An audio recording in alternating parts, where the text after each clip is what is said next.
Iconic singer, वहाँ के cultural icon बड़े जुबीन गर्ग के देहांत से जुड़ी हमारी अगली खबर है। हमने देखा कि किस तरह से उनकी मौत के बाद एक बड़ा जनसैलाब उमड़ा। कुछ लोग आश्चर्य में भी थे, जिसमें मैं भी शामिल हूँ। तो हम इस पर थोड़ा सा इस लिहाज से बात करना चाहते हैं। मैत्री, मेनलैंड मीडिया की बात अगर करें हम, if I have to use the word mainland, I am using in a specific context.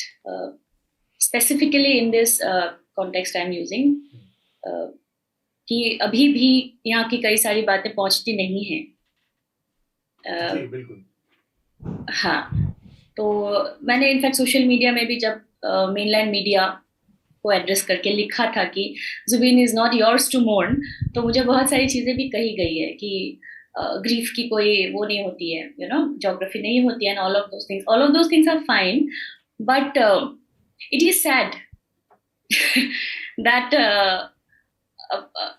like Zubin Garg died, and that is when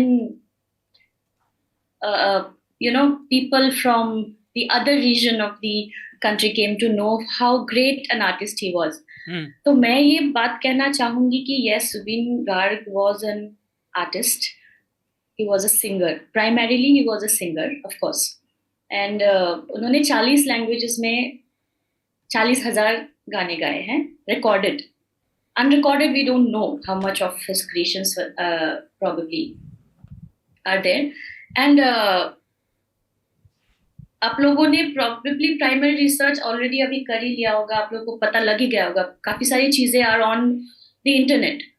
But Zubin Garg was not only a singer.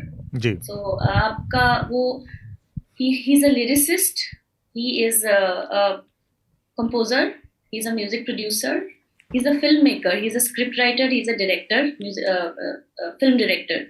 So he is an institution in himself.